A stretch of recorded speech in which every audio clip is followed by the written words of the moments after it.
যে ক্লাস শুরু করি। আমরা লাস্ট উইকে আমাদের লিম্ফেটিক টেম্পারমেন্টের বিভিন্ন বৈশিষ্ট্যগুলো সম্পর্কে আলাপ করছি। তার আগের ক্লাসটাতে আমরা স্যাঙ্গুইন টেম্পারমেন্ট শেষ করছি। তো লিম্ফেটিক টেম্পারমেন্টের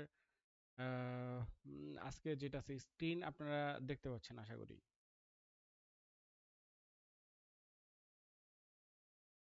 তো লিম্ফেটিক টেম্পারমেন্টের আজকে আমরা পড়বো হলো পুরুষের স্বাস্থ্য। হ্যাঁ, পুরুষের লিম্ফেটিক টেম্পারমেন্ট আপনারা জানেন যে এই লিম্ফেটিক টেম্পারমেন্টের নারী এবং পুরুষ উভয়ই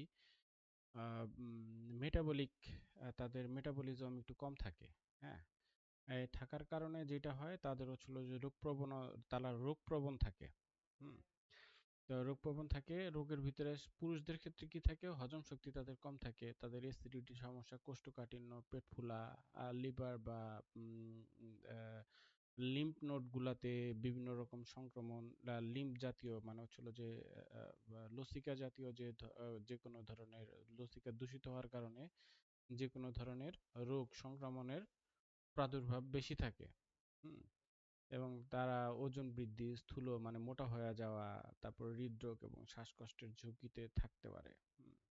রোগ প্রবণতা, দুর্বলতার যে প্রতিরোধ ক্ষমতা মানে হচ্ছিল যে আমার ইমিউনিটি সিস্টেম, হ্যাঁ ইমিউনিটি সিস্টেমটা উইক হওয়ার কারণে তাদের হচ্ছিল সর্দি, কাশি, ফ্লু এবং হচ্ছিল বিভিন্ন রকম ভাইরাল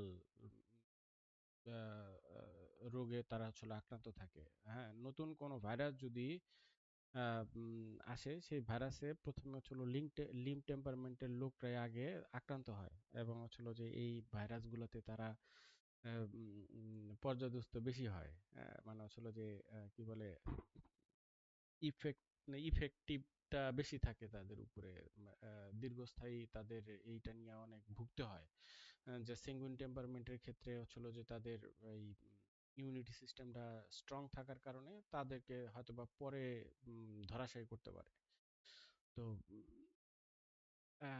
যে কোনো ধরনের ফ্লু এর প্রাদুর্ভাবের সময়ই আমাদের লিম্ফ টেম্পারমেন্টে যারা থাকেন বা যেসব ব্যক্তি নারী ও পুরুষ থাকে তাদেরকে প্রথমেই এই আক্রমণ বা সংক্রমণ হয় এবং রোগের জটিলতা এবং ঝুঁকি তাদের বাড়ে। হজম এবং হচ্ছিল পাচন ক্রিয়া, পাচনতন্ত্রের সমস্যা মানে আমার হচ্ছিল ডাইজেস্টিভ সিস্টেমের যে প্রবলেমগুলা, এটা হচ্ছিল যে কি পুরুষদের হচ্ছিল হজম শক্তি সাধারণত কম থাকে।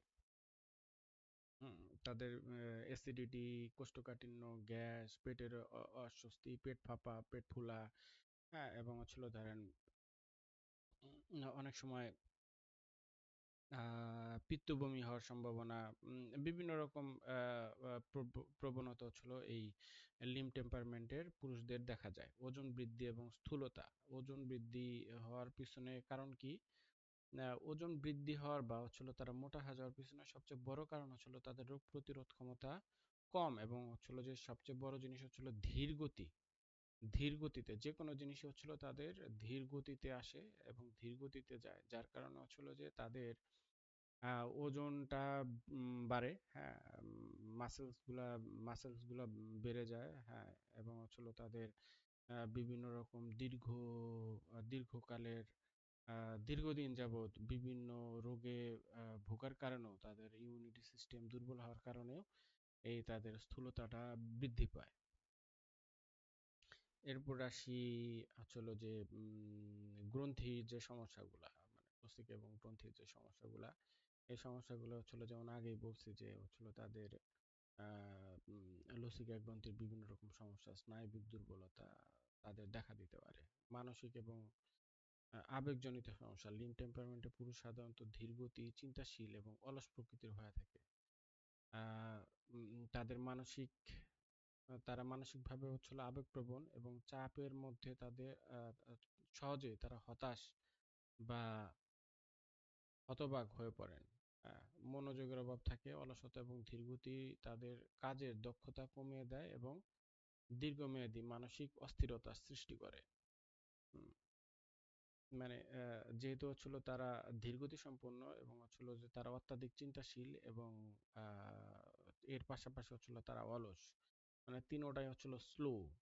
স্লো হওয়ার কারণে কি হয়, তাদের বিভিন্ন রকম যেমন কোনো মানুষের সাথে তাদের চলাফেরার ক্ষেত্রেও, কথা বলার ক্ষেত্রে এবং বিভিন্ন ক্রিয়াকর্মেতে তাদের দেখা যাইতেছে যে আশেপাশের মানুষদের থেকে তারা একটু স্লোলি আসতেছে, স্লোলি বসতেছে, খাইতেছে, যাইতেছে। তো এই যে কাজগুলো হচ্ছে, এতে যেটা হয় সেটা হচ্ছিল তারা সামঞ্জস্য বা খেই হারায় ফেলে।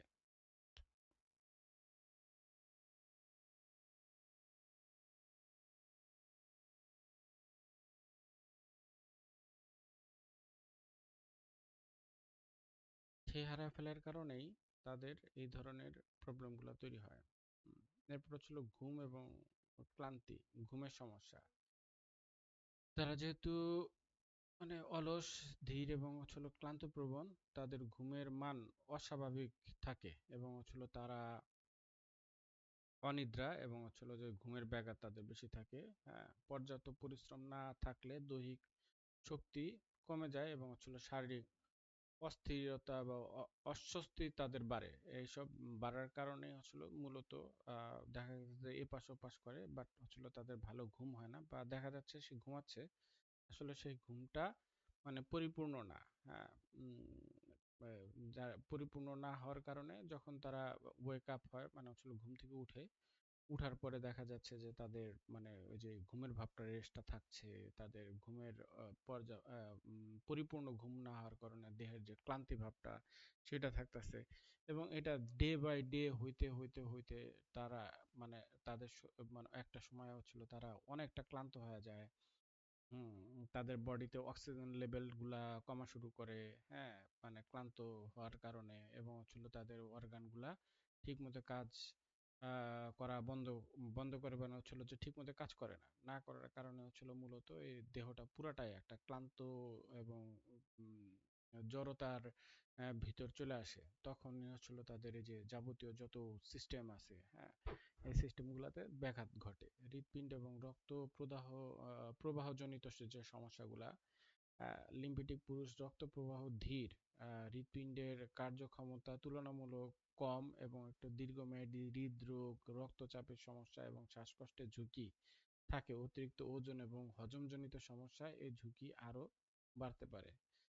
শরীরের দূষণ এবং প্রদাহজনিত সমস্যা, রক্ত এবং লসিকার ধীর গতি এবং অঙ্গ প্রত্যঙ্গের ধীর কার্যকারিতা অনেক সময় শারীরিক টক্সিন জমার কারণ হয়। কারণ যে যেহেতু এমনিতেই সে লিম্প টেম্পারমেন্টের হওয়ার কারণে, আমরা কিন্তু সবাই জানি ইলেকট্রোহোমিওপ্যাথিতে আমাদের যে প্রধান যে জিনিসটা সেটা ব্লাড অ্যান্ড লিম্ফ। তো ব্লাডের যে আমার যে সব বজ্র পদার্থগুলো আছে, এই পদার্থগুলা শোষণ করে কিন্তু আমার লিম্ফ সিস্টেম। তো এই লিম্ফ যে জায়গায় লিম্ফ যদি দূষিত হয়ে যায়, হ্যাঁ, রস যদি দূষিত হয়ে যায় এবং সেটা যদি দেহে পরিভ্রমণ করতে থাকে এবং কোনো ড্রেনেজ সিস্টেম যদি ঠিকমতো কাজ না করে, তাহলে সেই ক্ষেত্রে কি হবে, এই দূষিত রস আবার দেহের থেকে রক্তে, লিভারে যেতেছে, লিভার থেকে আবার রক্তে চলে যেতেছে। সেই কারণে তাদের আবার রক্ত দূষিত হইতেছে। এবং রক্ত তো এই লিম্ফ লিম্ফ এবং ব্লাড শরীরের সর্বত্রই বিরাজমান, সর্বত্রই।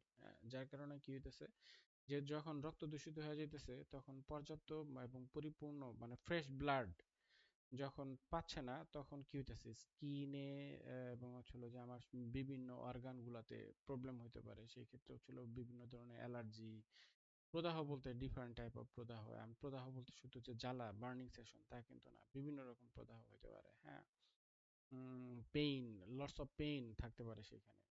বিভিন্ন ধরনের পেইন থাকতে পারে, সূচ ফুটানোর মতো প্রদাহ হইতে পারে, হ্যামারিং এর মতো প্রদাহ হইতে পারে। তারপর যে আমার কি বলে, করাতের মতো, করাত কাটার মতো যে প্রদাহগুলো, ছিঁড়ে যাওয়ার মতো, টিয়ারিং এর মতো, হ্যাঁ, রাবিং, এই টাইপের বিভিন্ন ডিফারেন্ট টাইপ অফ যে আমার পেইন সেশন গুলা তৈরি হইতে পারে, যেগুলো আমরা প্রদাহ বলি আর কি। হ্যাঁ, এই ধরনের প্রদাহ বিভিন্ন জায়গায় বিভিন্ন রকম প্রদাহ তৈরি হইতে পারে।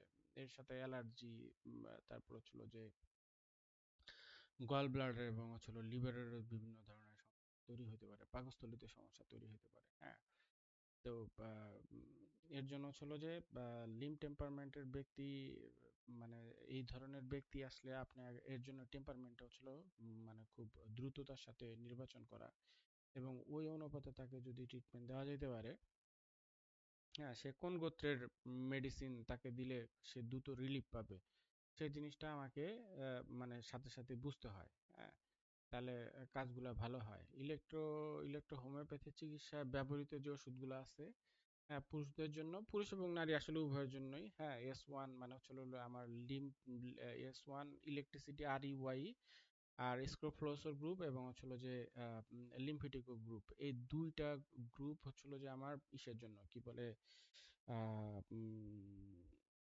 লিম্ফেটিক টেম্পারমেন্টের ব্যক্তিদের জন্য হচ্ছে যে সুইটেবল মেডিসিন। এর পাশাপাশি হচ্ছে যে আমার টিস্যু রেমেডি থাকতে পারে। হ্যাঁ, টিস্যু রেমেডি আমি দিতে পারি, যেমন ধরেন হচ্ছে যে S1 এর সাথে C1 আমি অ্যাড করতে পারি। যদি পুরুষ হয় তাহলে সেক্ষেত্রে আমি C2টাকে অ্যাড করতে পারি। হ্যাঁ, C1 এর সাথে যদি কি বলে ধরেন পুরুষালী কোনো রোগ হয়েছে, সেই ক্ষেত্রে আমি C1 এর সাথে C2, সরি, S1 এর সাথে C2কে অ্যাড করব, ভার্ব1টাকে অ্যাড করব। হ্যাঁ, তাহলে এই ধরনের আমার ইয়াগুলা যাবে। বাট আমাকে হচ্ছে হলো যে সেইখানে L1টা বা হচ্ছে হলো লিম্ফেটিকো গ্রুপের L1 বা L2 বা এবং হচ্ছে হলো যে H গ্রুপের মেডিসিনটা থাকতে হবে। এতে কি হবে, তাতে হচ্ছে হলো যে আমার ট্রিটমেন্টটা একটু প্রপারলি করা যাবে এবং হচ্ছে হলো যে কুইক রেসপন্স গুলো পাওয়া যাবে। আর এবার আসে হচ্ছিল নারীদের ক্ষেত্রে।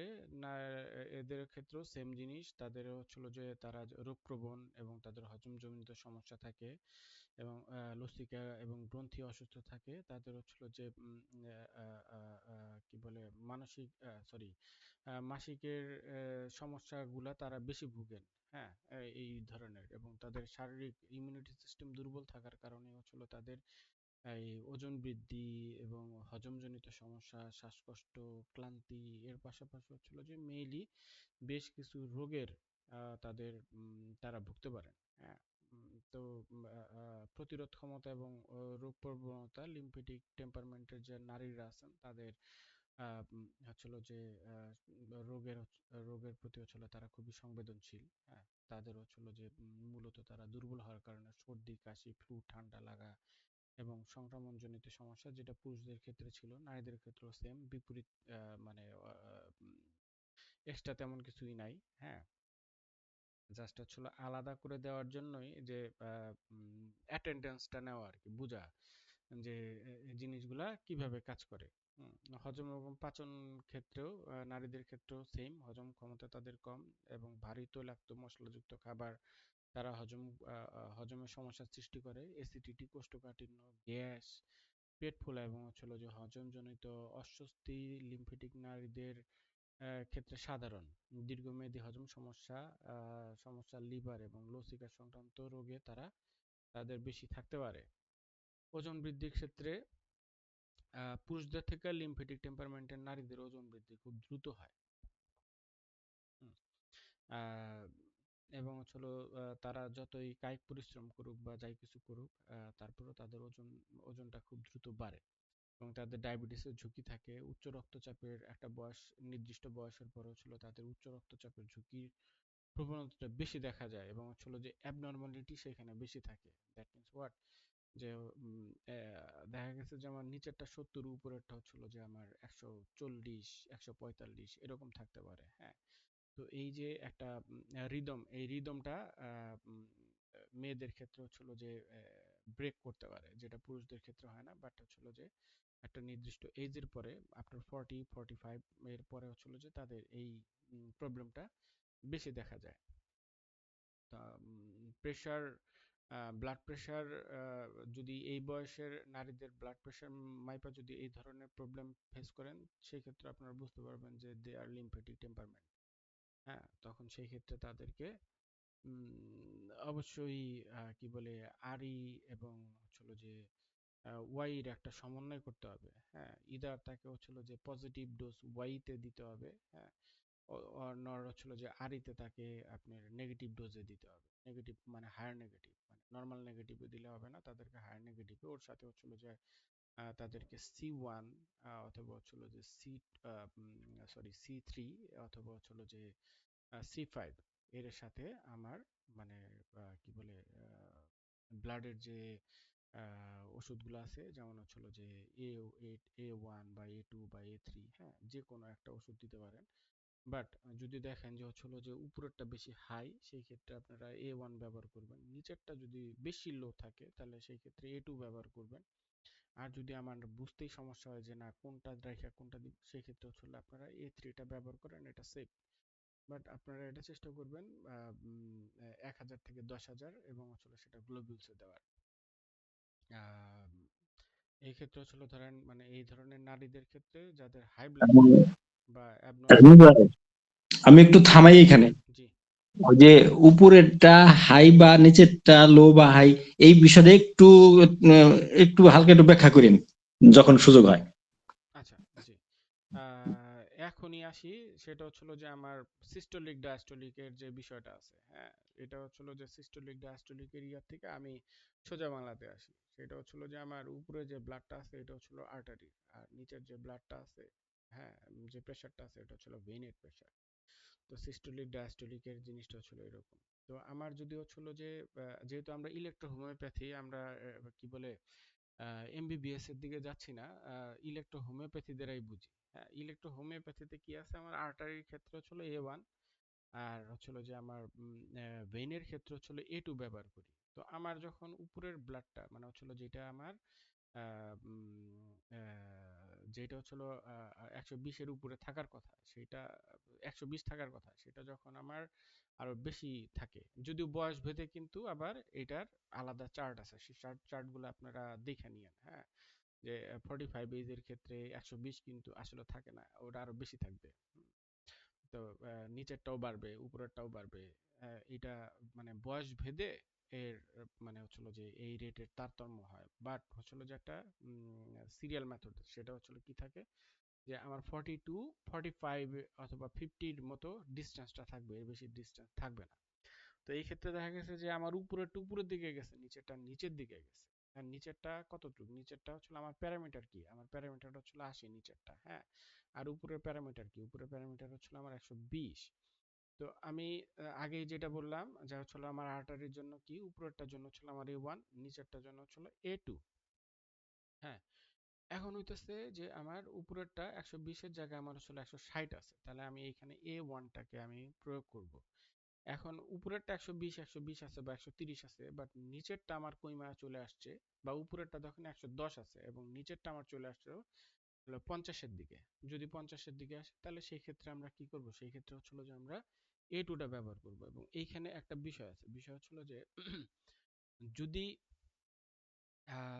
ইলেকট্রিসিটির ক্ষেত্রে নিচেরটা আমার কমে গেছে না, এই যে কমে গেছে, এবং উপরেরটা আমার বেশি কমে নাই, উপরেরটা আমার 10 কমছে বা 20 কমছে বা 100 হয়েছে, 100 হয়েছে, আর এই সাইডে আমার হচ্ছিল কত কি বলে 50 আসছে, হ্যাঁ, 70-এর জায়গায় 50 আসছে, ওই জায়গায় কি বলে 110 120-এর জায়গায় আমার 100 আসছে। তো আমি যদি এভারেজ করে দেখি তাহলে হচ্ছে আমার কি আছে এই জায়গায় 50-এর একটা ডিস্টেন্স আছে, দ্যাট মিনস হচ্ছিল নর্মাল, কিন্তু আসলে কিন্তু এটা নর্মাল না, লো প্রেশারের দিকে যাচ্ছে। এবং নিচেরটা যখন 50-এ আসছে তখন আমাকে, আমি যদি হচ্ছিল এখানে ওয়াই প্রয়োগ করি, হ্যাঁ, ওয়াই নেগেটিভে প্রয়োগ করি, কাজ করবে না, কাজ করবে না। এখানে হচ্ছিল আমাকে আর ই নেগেটিভে প্রয়োগ করতে হবে, মানে সরি, আর ই হচ্ছিল আমার পজিটিভে প্রয়োগ করতে হবে, হ্যাঁ, পজিটিভে প্রয়োগ করে হচ্ছিল আমার লো প্রেশারটাকে আমাকে হাই করতে হবে, অথবা হচ্ছিল আর ইটাকে এই জায়গায় নিউট্রালে ব্যবহার করতে হবে। আপনি ধরেন হচ্ছিল এই জায়গায় কি করবেন, A2টাকে আপনি 200 শক্তি বা 1000 শক্তিতে দেন। এখন আপনার কাছে বলবেন যে আমার কাছে লিকুইড নেই, গ্লোবিউলস আছে, ওকে ফাইন, আপনি 200 শক্তির একটা গ্লোবিউলস আর হচ্ছিল যে D5-এর একটা আর ই গ্লোবিউলস, দুইটা গ্লোবিউলস একসাথে আপনি কি বলে 30 ml পানিতে, অথবা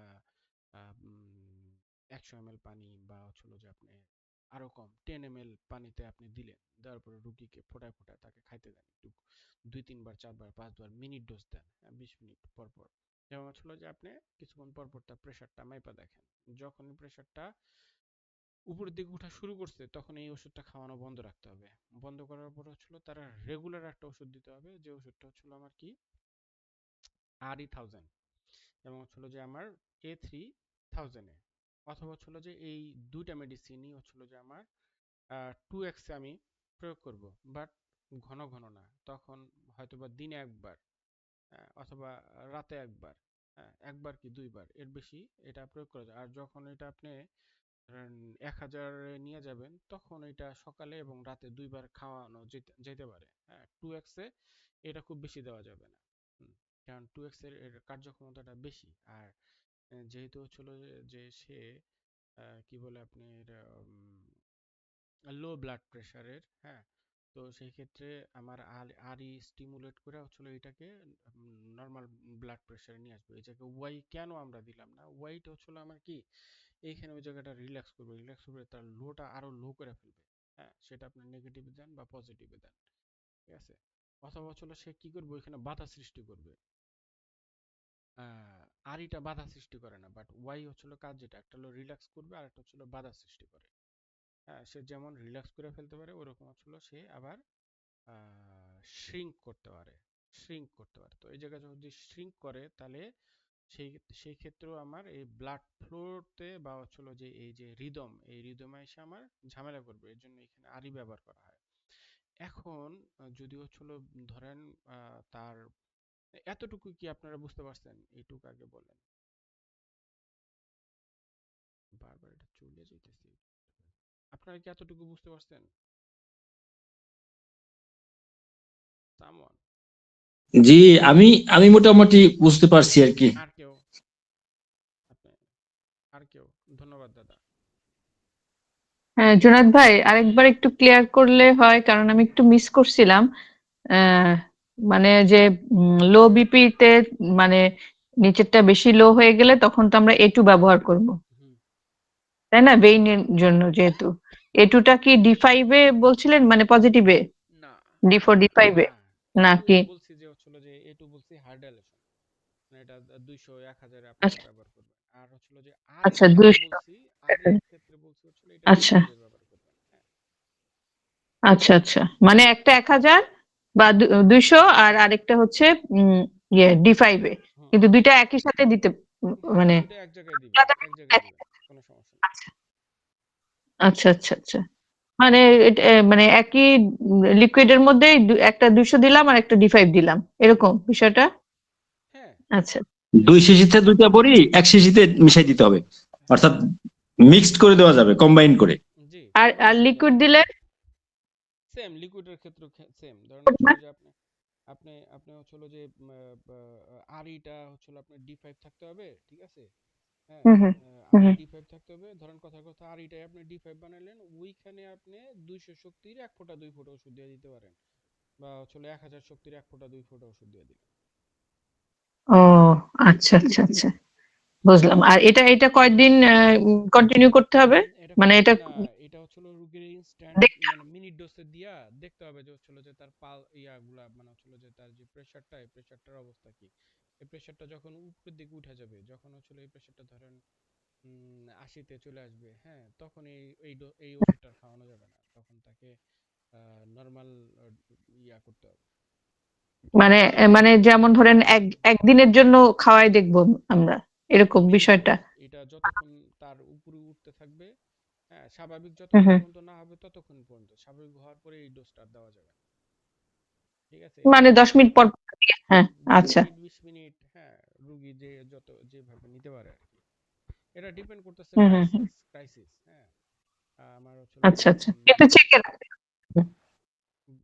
বুঝিনি আপনি। মানে চেক করে কতক্ষণ পর পর চেক করতে হবে? হ্যাঁ, হ্যাঁ, এটা অবশ্যই। ইমার্জেন্সি ইমার্জেন্সি কাটিয়ে ওঠার জন্য, ইমার্জেন্সি কাটিয়ে উঠলে তারপর আবার নরমাল ডোজ দিতে হবে। নরমাল ডোজে যাব, ঠিক আছে। হাই আচ্ছা, প্রেশারের ওই ক্ষেত্রেও নর্মাল সেম। ডোজটা, হ্যাঁ, নর্মাল ডোজের ক্ষেত্রে তাকে রেগুলার ডোজ যেটা হবে সেটার ক্ষেত্রে। সেইটার ক্ষেত্রে তখন ধরেন হচ্ছিল যে আপনি আপনাকে আগে বুঝতে হবে যে হচ্ছিল যে তার উইক পয়েন্টটা কোথায়। সে লো প্রেসারে যদি রোগী হয়ে থাকে, তখন তাকে হচ্ছিল হুম যে হুম, A2 আর হচ্ছিল যে আরই, এটাকে 1000 শক্তিতে তখন রূপান্তরিত করে, বা 200 দুটাই শক্তিতে। হ্যাঁ, দুইটাই 1000 শক্তি বা 200 দুটাই শক্তিতে, এখন। জি, করে আচ্ছা দেওয়া আচ্ছা যাবে। এবং হচ্ছিল এর সাথে যেটা আছে, যদি হচ্ছিল এই রুগীটা লিম্ফেটিক টেম্পারমেন্টের হয়, তাহলে L1টা অবশ্যই সাথে অ্যাড করবেন। হ্যাঁ, আচ্ছা, ঠিক আছে। L1 ও 1M।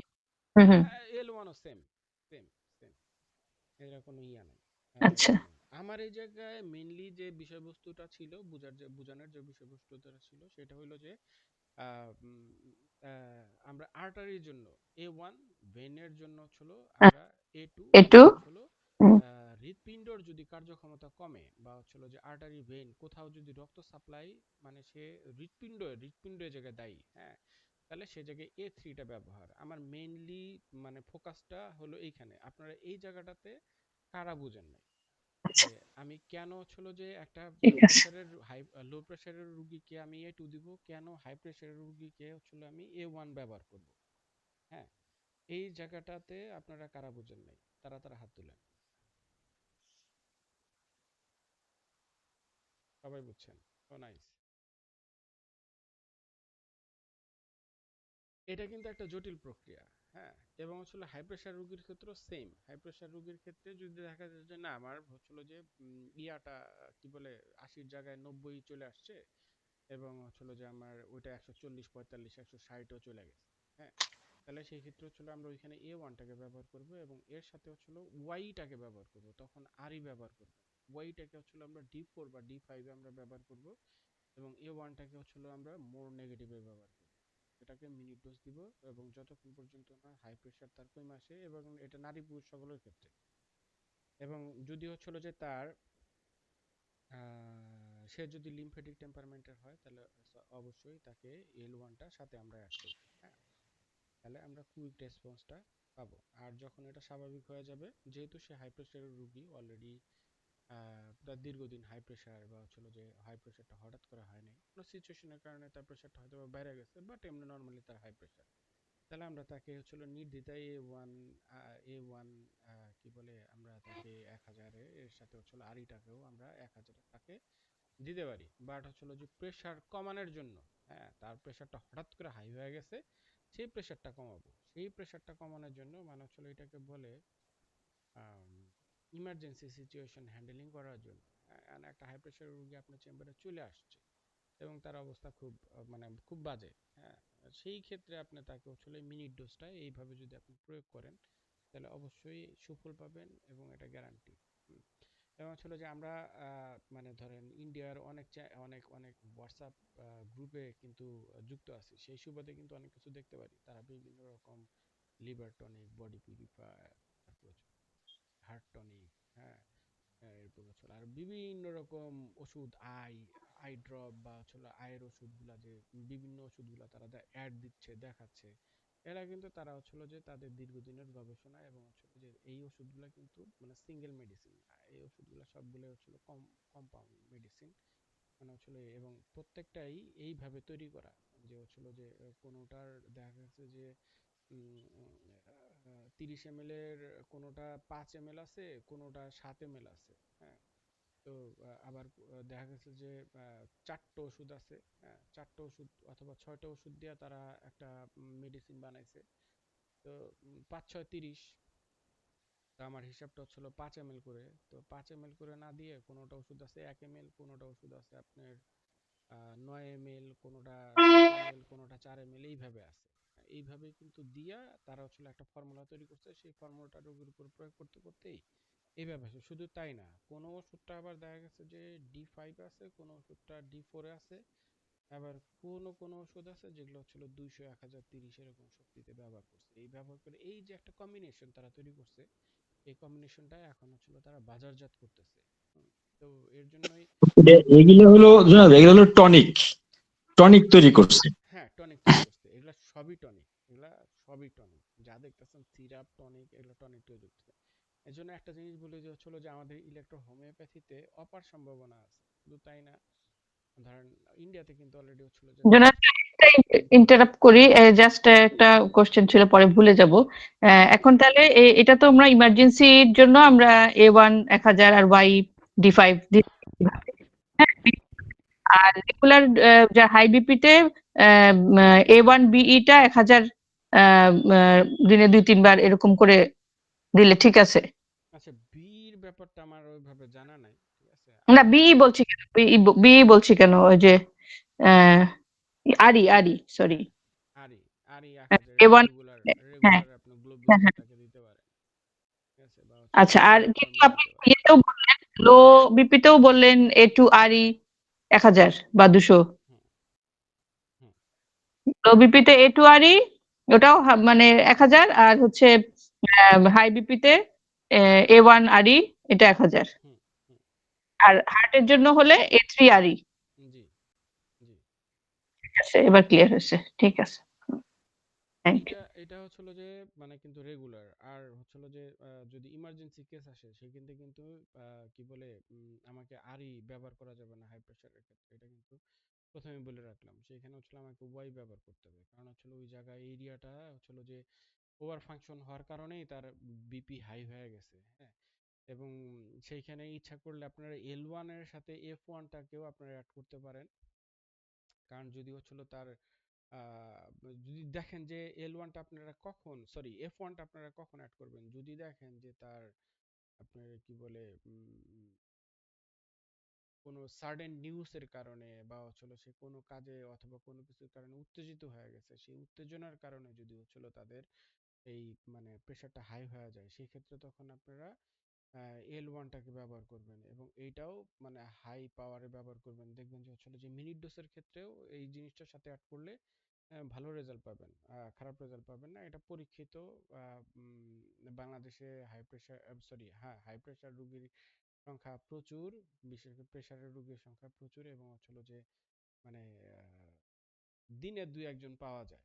তো আমার এই ক্ষেত্রে প্রচুর একটা সময় যখন আমি চেম্বারে ছিলাম, তখন একটা সময় আমার প্রচুর এটা নিয়ে গবেষণা হয়েছে এবং প্রচুর রোগী আসছে আলহামদুলিল্লাহ। দুই একজন বাদে মোটামুটি সব রুগীগুলোর ক্ষেত্রেই সাকসেস। এবং টিল নাও অনেক রুগী আছে যারা এখনো হচ্ছিল যে আমার গ্লোবিউলস খাওয়া যাইতেছে। তাদের আর মানে মানে ইভেন ব্লাড থিনার মেডিসিনটাও তাদের প্রয়োজন হয়। যে অনেকে ব্লাড ইয়া কি বলে হাই কোলেস্টেরলের জন্য হচ্ছিল ব্লাড থিনার মেডিসিন, এগুলোও তাদের খেতে হচ্ছে না এখন। তবে হ্যাঁ, এই কি বলে আরির সাথে হচ্ছিল যদি আপনারা বিটাকে অ্যাড করে দেখতে পারেন। আমি যেহেতু আমি বি আসলে কখনো অ্যাড করিনি, বাট আমি মানে এইটাতেই সাকসেস হওয়ার কারণে আর মানে দ্বিতীয় পদ্ধতিতে যাই নাই। বাট অনেক ইন্ডিয়ার অনেক ভালো ভালো মুনি ঋষি আছেন যারা ইলেকট্রো হোমিওপ্যাথিতে রাজত্ব করে বেড়াইতেছেন, এবং তাদের প্রচুর স্টুডেন্ট আছে। হ্যাঁ, আমরাও তাদের স্টুডেন্ট। তো তারা মাঝে মাঝে হচ্ছিল বিভিন্ন ফর্মুলাতে এই বিটাকে ব্যবহার করছে, because of B for blood, B for burning, and B for bleeding. হ্যাঁ, 3B is equal to B. তো বার্নিং সেশন যত জায়গায় আছে সব জায়গাতেই আমার বিটা আমরা প্রয়োগ করতে পারি। বার্নিং সেশন যে কোনো জায়গায় বার্নিং সেশন বিটা, ব্লিডিং এর ক্ষেত্রেও আমরা বিটা ব্যবহার করতে পারি। রক্ত পড়া থেকে শুরু করে যে এনি কাইন্ড অফ স্রাব এর ক্ষেত্রে হচ্ছিল আমরা বিটা ব্যবহার করব। এবং রক্তজনিত যত ধরনের আছে এই সব জায়গাতেই বি ব্যবহার করবো। পেঙ্গুইন টেম্পারমেন্টের দুইটা মানে ওষুধ হচ্ছিল যে একটা হলো আমার এ গ্রুপ, আর একটা হচ্ছিল ইলেকট্রিসিটি হচ্ছিল আমার বি। এটা কিন্তু পেঙ্গুইন টেম্পারমেন্টের মেইন মেডিসিন। ইভেন হচ্ছিল যে আমার নার্ভাস টেম্পারমেন্টও সেম, এ এ এ এ গ্রুপ এবং হচ্ছিল বি, তার সাথে হচ্ছিল আমার F1 যুক্ত আছে। তো এই জায়গাটা কি ক্লিয়ার? মানে হচ্ছিল লিম্ব বুঝাইতে যায়া আরেক জায়গায় চলে গেছি। আহ, যদিও মানে এটা খুব ইম্পর্ট্যান্ট একটা টপিক ছিল। থ্যাংক ইউ নরেশ দাদাকে। মাঝে মাঝে এরকম কথা বললে কিছু কিছু ছোট ছোট চুটকি ইয়াগুলা পাওয়া যায়। এনিওয়েজ, আপনারা কি এই জায়গাটা ক্লিয়ার? আমি কি সামনে আগাবো?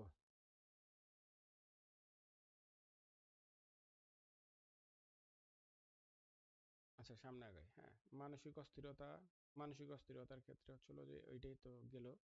এবারে ঘুম ও ক্লান্তি। হ্যাঁ, ঘুমের ক্ষেত্রে হচ্ছিল লিম্ফেটিক টাইপের নারীদের ক্ষেত্রেও সেম, পুরুষদের মতো অলস এবং ক্লান্তিপ্রবণ।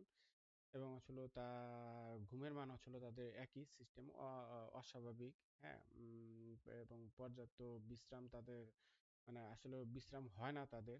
বিশ্রাম না হওয়ার কারণে তাদের শরীরে ক্লান্তিবোধ থাকে। হার্টের ক্ষেত্রেও সেম। তাদের হচ্ছিল যে যেহেতু তারা হচ্ছিল লিম্ফ প্রধান, যার কারণে হচ্ছিল তাদের রক্ত প্রবাহ কম থাকে, যার কারণে তাদের হার্টের ঝুঁকিগুলা বেশি থাকতে পারে। হ্যাঁ, শরীরের হচ্ছিল বিভিন্ন ধরনের টক্সিন গুলা হচ্ছিল যে যেহেতু লিম্ফ যদি দূষিত হয়ে যায়, যেহেতু তারা লিম্ফ টেম্পারমেন্টের, তো পুরুষদের মতো হচ্ছিল সেম জিনিস হয় তাদের ক্ষেত্রেও, এবং হচ্ছিল এই ক্ষেত্রে নট অনলি মানে স্কিন, লিভার, গল ব্লাডার সব জায়গাতেই আমার হচ্ছিল যে এই চর্মরোগগুলা, হ্যাঁ, স্কিনের যে রোগগুলো আছে এইগুলা হচ্ছিল আমার বিভিন্ন গ্ল্যান্ডেও হইতে পারে, বিভিন্ন গ্ল্যান্ডে হচ্ছিল আমার বিভিন্ন রকম ফুসকুড়ি, অ্যালার্জি, এবং লিভার সিরোসিস টাইপের হচ্ছিল বিভিন্ন রকম ডিজিজ আমাদের বিভিন্ন গ্ল্যান্ডে হইতে পারে। এরপর আসে হচ্ছিল তাদের মাসিক জনিত যে সমস্যাগুলা, হ্যাঁ, তাদের হচ্ছিল যে কি বলে অনিয়মিত থাকতে পারে, এবং হচ্ছিল যে হালকা দীর্ঘ মেয়াদিও দেখা যাইতে পারে। মানে অনিয়মগুলো হচ্ছিল অনিয়মিত, এটা দীর্ঘমেয়াদী লিউকেরিয়া প্রবলেম তাদের থাকতে পারে, এবং থাকার সম্ভাবনাটা সবচেয়ে বেশি থাকে, দেখা দেয়। এবং বেশিরভাগ লিউকেরিয়া প্রবলেম নারীরাই বেশিরভাগই হচ্ছিল যে আমার স্যাঙ্গুইন টেম্পারমেন্টের নারীদের এই প্রবণতাটা অতটা থাকে না। হ্যাঁ, মেডিসিনের ক্ষেত্রেও সেম। মেডিসিনের ক্ষেত্রে হচ্ছিল সেম, যে হচ্ছিল যে কি বলে মানে S1 REY তাদের মেন মেডিসিন। হ্যাঁ, এর সাথে হচ্ছিল নারীদের ক্ষেত্রে, নারীদের হচ্ছিল যে মহিলা জনিত যে রোগগুলো আছে, এই S1 এর সাথে হচ্ছিল আপনারা C1টাকে ব্যবহার করবেন। C1 RE বা ওয়াই যে কোনো একটা ইলেকট্রিসিটি। REYটা হচ্ছিল যে আপনাদেরকে বললাম যে আরিটা প্রেসার বুঝাইতে যা বুঝাইলাম যে আরিটা আপনারা আসলে কোন ক্ষেত্রে ব্যবহার করবেন, ওয়াইটাকে কোন ক্ষেত্রে ব্যবহার করবেন। হ্যাঁ, তো ওয়াই এবং নেগেটিভ পজিটিভ, ওয়াই পজিটিভ থাকলে হচ্ছে এটা রিল্যাক্স করবে, আরই পজিটিভ থাকলে হচ্ছে এটা স্টিমুলেট করবে। হ্যাঁ, বাট ওয়াই যদি আসলে আপনারা নেগেটিভ করেন সেক্ষেত্রে হচ্ছে সেটা শ্রিঙ্ক করবে, আর আরই যদি হচ্ছে নেগেটিভ করেন তাহলে স্টিমুলেশনটা সে হচ্ছে কমায় নিয়ে আসবে।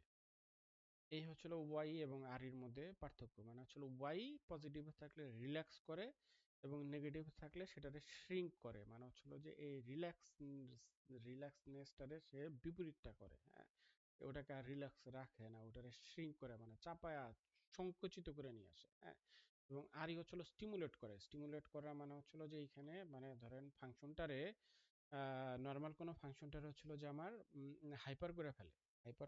হাইপার শব্দটা আসলে এখানে ব্যবহার করাটা উচিত না। হাইপার জিনিসটা আবার ভিন্ন জিনিস। হ্যাঁ, এইখানে হচ্ছিল যে মানে ওই ফাংশনটার যে কার্যক্ষমতা, সে কার্যক্ষমতাটা সে বাড়ায় দেয়। হ্যাঁ, বিভিন্ন সাবজেক্ট গুলোরে সে বাড়ায় ফেলে, বাড়ার কারণে মানে ওই অর্গানের যে কার্যক্ষমতা, সে কার্যক্ষমতা বেড়ে যায় পজিটিভে। আর এইটারে নেগেটিভ করে দিলে তখন কি করবে, সেই কার্যক্ষমতা মানে স্বাভাবিক কার্যক্ষমতারে সে কমায় ফেলবে। সে বাড়তে দিবে না। মানে ওই দেখা গেছে যে হচ্ছিল যে ওই যে মানে যেসব অর্গানগুলা মানে কাজ করতেছিল তাদেরকে জবলেস করে দাও। হ্যাঁ, যে তোমরা ওএসডি, তোমরা এখন বসে থাকো, তো তারা তারা তখন বসে থাকে। তখন দেখা যাচ্ছিল অন্য ফাংশন গুলা এতে ইম্প্যাক্টেড হয়। দেখা গেছে যে কোনো একটা ফাংশন আমার স্লো হয়ে গেছে, বাট তার আগের ফাংশন, হ্যাঁ, এটা হচ্ছিল যে আমার কি বলে অনেক বাইরে গেছে। হ্যাঁ, তো এই ফাংশনটাকে স্লো করার জন্যই মাঝে মাঝে হচ্ছিল আরিটাকে নেগেটিভে প্রয়োগ করতে হয়। হ্যাঁ, আর কনজাস্টেড এরিয়া তৈরি হয়েছে, তো এই কনজাস্টেড এরিয়াকে ক্লিয়ার করার জন্য ছিল আমাকে ওয়াই প্রয়োগ করতে হয়। মানে শ্রিঙ্ক হয়ে গেছে বা হচ্ছিল সংকুচিত হয়েছে, সংকুচিত প্রসারণের জন্য পজিটিভে দিব। আর এটা পজিটিভ আকার মানে হচ্ছিল সরি প্রসারিত হয়ে আছে। হ্যাঁ, তো ওইটার সংকোচন করার জন্য ছিল আমরা ওয়াই কে নেগেটিভে প্রয়োগ করব। এই হইতেছে আর ই ওয়াই এর আমাদের আর ই ওয়াই এর হচ্ছিল আরো অনেক ফাংশন আছে। আমরা যখন আর ই ওয়াই পড়বো তখন দেখবেন যে আরো অনেক মজার মজার তথ্যগুলো আসবে। ইভেন নট অনলি দ্যাট, আসলে যে মেডিসিনের ক্ষেত্রেও অনেক মজার মজার তথ্য পাবেন, যেগুলো ছিল ধরেন একটা আপনাদের কিছুদিন আগে হচ্ছিল যে আমি একটা কম্পাউন্ড মেডিসিনের একটা দিছিলাম, নোট দিছিলাম, অনেক বড়। হ্যাঁ, এবং আসলে যে ধরেন এটা মানে আমি আপনাদের কাছে একটু জানতে চাইতেছিলাম যে এত বড় এইভাবে কি মানে বই আকারে উপস্থাপন করবো, এতে কি আপনারা মানে এতে কি পাঠকরা বোরিং হয়ে যাবে কিনা, যে পড়তে পড়তে একঘেয়েমি হয়ে গেল, এরকম হবে কিনা, মানে এর জন্য একটা দিছিলাম। এনিওয়েজ, তো রিপ্লাই পাই নাই। ওটার ক্ষেত্রে শুধু একজন আমাকে পার্সোনালি রিপ্লাই দিছে। যে হচ্ছিল ছোট্ট ছোট্ট করে দিতে, কিন্তু আমার কাছে আসলে অতটা ভালো লাগে নাই, তাকে আসলে ওইভাবে রিপ্লাই করি নাই। ভাই একটা জিনিস জানতে হলে তো একটু ডিটেলস পড়তে হয়। তো আমার মনে হয় ডিটেলসটা জেনে বুঝে তারপরেই আমরা যদি ওষুধটা প্রয়োগ করি তাহলে সঠিকভাবে আমরা প্রয়োগটা করতে শিখবো পারবো। তা এখন অল্প করে দুই লাইনে জেনে এটা কিন্তু বোঝা যায় না। আমার মনে হয় আপনি যেভাবে বুঝাচ্ছেন এবং বইটা আকৃতি করছেন ওইটা ভালোই হবে, খারাপ হবে না। আমার কথাও তাই জনাদ ভাই, আমার কথা একটা তথ্যের জন্য আমরা যেন 10 জায়গায় ঘুরতে না হয়, এক জায়গায় যাতে পাই। হুম, এটাই যে বিস্তারিত প্রয়োজন, যে আমরা একটা বই পড়তেছি, একটা চ্যাপ্টার পড়তেছি, একটা বিষয়ের উপর পড়তেছি, সেই বিষয়টা পরিপূর্ণভাবে জানতে পারি, যাতে আবার আরেকটা বইয়ে যে খুঁজতে না হয়, এরকম ভাবে তৈরি করেন। এটা আমার মতামত আর কি। যে আসলে আমি ওইভাবেই চিন্তা করতেছি যে একটু স্মার্টলি করার জন্য, যাতে হচ্ছিল আবার ধরেন একটা ওষুধই 20-25 পৃষ্ঠা হয়ে গেল, শেষে দেখা যাচ্ছে 38টা মেডিসিন, একটা মেডিসিন যদি দেখা গেছে যে 10 পৃষ্ঠাও হয়, 38টা মেডিসিনে 380 পৃষ্ঠা। হুম, তো 38টা হোক। 38টা হ্যাঁ, মেডিসিন না কোনো সমস্যা না, কিন্তু বই বড় হইলে না, বই অনেক মোটা হয়ে গেলে তখন আসলে ধরতেও ভয় লাগে। আবার বই যদি একটু ছোট চিকন চাকন হয় তাহলে পড়তেও মজা লাগে, প্লাস হচ্ছিল ধরেন 1-2 দিনে শেষ হয়ে যায়, বাট আসলে তৃপ্তি মিটে না। তো এই যাবৎকাল যতগুলা বই পড়ছি সবগুলা বইতেই যেটা আসছে সেটা হচ্ছিল যে এক এক জায়গায় এক এক ধরনের থিওরিগুলো আছে। তো এই থিওরিগুলোর একত্র করে একটা স্মার্ট থিওরি তৈরি করা, যাতে হচ্ছিল ধরেন একটা প্যারাতে 300 ওয়ার্ডের ভিতরে আমার হচ্ছিল যে 1500 বা 200 ওয়ার্ড, সরি 1500 বা 1000 ওয়ার্ডের ভাষাগত দিকগুলো বুঝায় দেওয়া, হ্যাঁ। এবং ধারণা ছিল যে আমার কোন কোন অর্গান গুলাতে কাজ করতেছে, কিভাবে কাজ করতেছে, এইটার কারণে কোন অর্গান গুলো ইফেক্টেড হচ্ছে, হ্যাঁ, কোন অর্গান এটার জন্য দায়ী। এই জিনিসগুলো যদি আমি স্মার্টলি ধরে নিতে পারি বা বুঝা দিতে পারি, আমার মনে হয় যে হচ্ছিল যে সবার জন্য না বুঝতে সুবিধা হবে, যেহেতু প্যাথিটা বাংলাদেশে নতুন, এর জন্য আর কি। হ্যাঁ, এখানে যে দুইটা কাজ হবে। একটা হলো আমাদের এই প্যাথি সম্পর্কে যেটা দরকার, প্যাথোলজি, ফিজিওলজি, অর্গান, এই হুম, সবগুলো কিন্তু এক জায়গায় আসতেছে, আলাদা বই পড়তে হইতেছে না। আমি কিন্তু এই জন্য সাপোর্ট করতেছি এটাকে। হুম, যে ইনশাল্লাহ চেষ্টা করব, এবং চেষ্টায় আছি মানে এটার ওইভাবে গোছায় আনতে। মাঝে মাঝে হচ্ছিল আপনাদের পরামর্শের জন্য মাঝে মাঝে গ্রুপে আপনাদেরকে দেই, যে আসলে মানে দেই এর মানে এই না যে হচ্ছিল যে আপনারা এটা পুরো মুখস্থ করেন। দেই যে হচ্ছিল আসলে কেমন হয়েছে একটু বলেন, হ্যাঁ, এই এর জন্যই আর কি দেই। তো যাক, আমাকে মানে আমি দস্তগীর ভাইরে হচ্ছিল যে পার্সোনালি সবার সামনেই থ্যাঙ্কস দিলাম। থ্যাঙ্কস দিচ্ছি এই কারণে যে উনি একমাত্র যিনি হচ্ছিল মাঝে মাঝে আমার হচ্ছিল পার্সোনালি নক করে আমাকে অনেক উপদেশ দেয়, অনেক অ্যাডভাইস করে। এর সাথে গোলাম মেহেদি ভাই আছে, গোলাম মেহেদি ভাই হচ্ছিল আমাকে মোটামুটি পার্সোনালি নক করে হচ্ছিল বিভিন্ন রকম উপদেশ দেয়, যেগুলো আমার কাছে খুব ভালো লাগে, এবং হচ্ছিল যে আমি এই জিনিসগুলো নিয়ে কাজ করে আগাইতে পারি। মূলত উনাদের দুইজনের মানে হচ্ছিল যে কিছু অ্যাডভাইসে আমি অনেক কিছুই করতে পারতেছি বা হচ্ছিল আইডিয়া পাইতেছি। তো আপনারা আমার পাশে থাকবেন আশা করি, বিশেষ করে এই ক্ষেত্রগুলোতে, হ্যাঁ। যদিও আমি আপনাদের বলছি যে এটা আমার আসলে কোনো পেশা না, এটা জাস্ট হচ্ছিল আমার নেশা। আর ধরেন অতীতের বঞ্চনা গঞ্জনার থেকেই মূলত এই জায়গায় এই জায়গাটা নিয়ে কাজ করা, হ্যাঁ, যে অন্তত পক্ষে একটা কিছু থাকলো যেটা পরে অন্তত পক্ষে মানুষ জোনায়েদ ভাইয়ের জোনায়েদ ভাই আপনার নেশাটা আরো ভালো করে লাগুক, এটা আমরা